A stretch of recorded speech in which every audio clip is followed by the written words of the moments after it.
Chop it all down. Not one tree left. That's what she said, with her heels sinking into my wet driveway, while 2 officers stared past her mint green binder at the old apple trees my grandparents planted with their bare hands. And I didn't puff up or bark back. I just felt for the small brass card in my pocket and waited for the noise to burn itself out, because when you've been underestimated your whole life, you learn how to time the quiet, and when the neighborhood finally hushed enough to hear the bees. I held up that card and watched the color slide off her face like rain washing chalk off a sidewalk. My name is Eli Carter, Red Hollow, Oregon. Born and raised the kind of town where folks know your dog's name and how you take your coffee, and out back of my leaning house, there are 58 apple trees that grow stubborn and generous, and a little wild around the edges. The sign on the gate says, Carter Orchard, 1949, hand-carved by my granddad with a pocket knife, and every morning before the town wakes, I walk those rows with a mug, checking buds, talking to the trees the way my dad did. Laugh if you want, but it keeps your hands honest. You know what I mean. The morning she showed up, the sky had that pale winter blue that smells like cold, and at 5:12 a.m., I heard heels. Click, click. Not a sound you expect at daybreak unless something's on fire. And there she was in a white blazer, like she was running for office toothpaste. Colored clipboard hugged to her ribs, laser measurer in her fist, and the kind of jaw that says she believes the plan in her head will bow the world to it. She didn't introduce herself. She started measuring my fence and photographing my compost pile like it owed her money, while I kept pruning, because I've learned some storms blow out if you don't feed them. That afternoon, a neon coral paper flapped on my gate like it was flagging planes. Official HOA compliance notice splashed across the top in a font. I swear came from a middle school book fair. 52 violations. Excessive organic debris, outdated ground-cover trees, exceeding residential height standards, with frowny faces in the margins, like I'd personally hurt her feelings. And I laughed the kind of laugh you do when something is so wrong. It slips past anger into absurd, but absurd gets loud, and loud gets dangerous. So I called the number on the page, and a tired woman named Denise said, Red Hollow Meadows HOA dissolved 6 years ago. People think they can resurrect it by willpower. They cannot, and I said so. A mint green binder doesn't make her president. And she snorted. Not unless it comes with a time machine. I went to the garage because my grandmother once told me, the thing you need will be under the thing you hate to move, and under tax crates and a busted cider press. I found a flat box tied with twine. Land papers. Do not discard inside a valley map from 1958 with our parcel shaded red. A county letter with a seal and a stapled booklet that looked like it was mimeographed in a church basement. The letter said Carter Orchard was covered by Agricultural Heritage Protection in partnership with the River County Conservancy. The booklet was a draft of the original land use charter with tidy notes in the margins. In my grandma Nora's handwriting, and tucked behind it, a one-page agreement signed by the commission chair naming the current owner of our orchard, a permanent steward on the Land Review Committee, whenever development touched a 1-mile radius of our gate. Permanent steward, I'm no lawyer, but I know what it means to be brought into the room before they change the rules. I texted photos to a lawyer I trust. Ava Benton. Quiet voice, sharp. Mind, and she called me 10 minutes later saying, Eli, do you understand what you're sitting on the easement is real? The heritage protection is real. That steward clause is a unicorn, not a crown, but a seat at the table.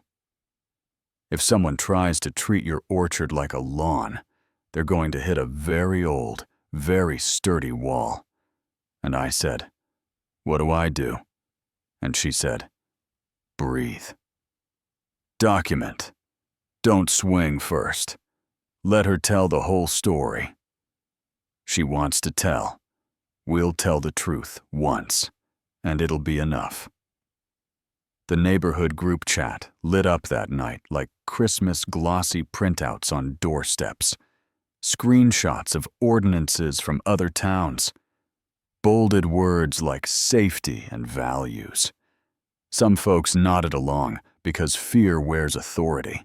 Like a good coat, some folks rolled their eyes and brought over casseroles. My neighbor, Mr. Delgado, said what my family lives by. Most people who go too far think they're saving something. And the next morning, 2 city vehicles rolled up behind a police cruiser. The kind officer introduced himself as Matthews, and the building inspector had shoes that respected mud. And mint green binder arrived last. Like she was leading a parade, officers. She announced the violations are extensive, and I said, you can walk every inch, I'll answer every question. We did. The inspector asked reasonable things. A permit from the 80s had a page missing. Thanks to a flood we had when I was 9. Officer Matthews was patient, and binder filmed like a true crime podcast about leaves when they left. He handed me a 30-day notice to supply the missing page and said, this feels clerical, not a hammer. And my boy Luke watched from the window with that quiet fear kids get when they realize adults can be targeted too. He didn't ask, are we losing it? But I heard it anyway, and told him straight, we're not. And we're going to handle it in a way that lets you hold your head up. She scheduled a community standards meeting at the rec center. I went, so did half the neighborhood, because folks love a show. She had slides about property values and words like modernization, and for 1 minute, she let the armor drop and said, after my divorce, all I wanted was something stable, something beautiful. I can give this neighborhood that, and I felt a flicker of sympathy, because hurt people like control, you know.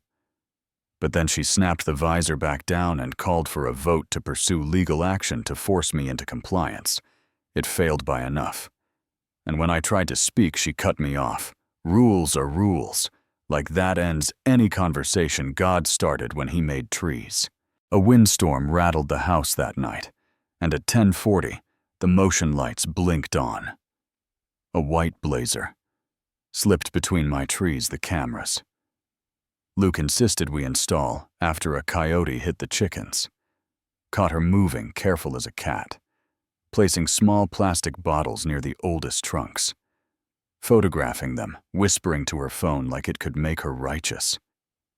Trespassing to plant evidence is a sermon. I'll spare you. I stepped onto the porch and flipped the floods and said, looking for something specific, she spun to face me. We've had reports of hazardous odors. I'm conducting a safety check on private land at night with props. You can't stop progress. Mr. Carter, this mess is dragging down the whole community, and there are moments to debate philosophy and moments to hit record. I did the second. Do you know who wrote the Heritage Clause in the River County Charter? I asked. I don't care about ancient history, she snapped, and vanished into her perfume. Morning tasted like tin. And then came the show. 3 police cars, a county sedan, a cluster of neighbors who were hungry for a resolution or at least a story to tell. Later, Officer Matthews approached with careful calm, while Binder squared her shoulders. Officers, she projected. This man threatened me while I was protecting the neighborhood. He's non-compliant, and I demand the dangerous trees be removed immediately. Removed immediately in Oregon to a farmer, yeah. That happened, and instead of laughing, I pulled the flat folder I'd packed at 4 a.m. and said, "There's a misunderstanding about the status of this land," Matthews read, unrushed, his eyebrows climbed. Eli, your grandmother is Nora Carter. I nodded. He tapped the conservancy seal. This easement is older than me. He turned to her. Ma'am, this property is protected. Agricultural land, and the owner is a designated steward under county charter. Local association guidelines cannot compel removal of trees or conversion to residential landscaping. What does some yellow paper from the 50s have to do with today's standards? She pushed at is today's standard, he said. It's the foundation we build on, unless the county changes it with the steward in the room. That's the law. Miss Wilkins, a retired judge who lives on the corner, stepped forward and said I was at the meeting where they ratified this. Red Hollow wanted to grow up without eating itself, and because the universe loves timing. Binder stepped backward onto a windfall apple and sat down hard. Mint green pages fanned over wet gravel like confetti. At the end of a parade nobody enjoyed. I offered a hand. She slapped away. This isn't over, she said. But her voice had lost its scaffolding. She tried to file something with the county, and it was dismissed that afternoon, with a citation to the easement and a reminder that unofficial associations can't enforce rules that don't exist. A young reporter ran a fair headline. Newcomer misreads heritage protections. Neighbors rally around orchard, and people dropped off pies, which is how country folks apologize. Luke started giving tours to second graders, showing them how to twist an apple without breaking next year's spur. The Conservancy sent an updated plaque for the gate that catches the light just right. The small twist you might not expect. 2 weeks later, the State Agricultural Heritage Registry sent a letter. The orchard is officially designated grants to fix the old packing shed roof. Maybe a little classroom by the creek. Strings attached, of course. Record-keeping a few public days meetings that feel like watching paint dry. But when I see Luke show a kid how to tell a gala from a Honeycrisp, just by the smell, I think maybe compromise is just choosing your future on purpose. And before she moved, which she did a month later, to a town with an actual HOA, I found her mint green binder on my porch with a sticky note that said, "I'm sorry, take care of your trees." I didn't press trespass charges because winning isn't the same thing as making where you live. Better. You can call it soft. I call it leaving room for a person to become someone else. So that brass card I held up in the opening River County Conservancy steward, with my name already typed, was taped to a note from my grandmother in an envelope labeled "Open," only if someone mistakes our orchard for theirs. And when she said, "Chop it all down," I finally understood why my grandma wrote what she wrote.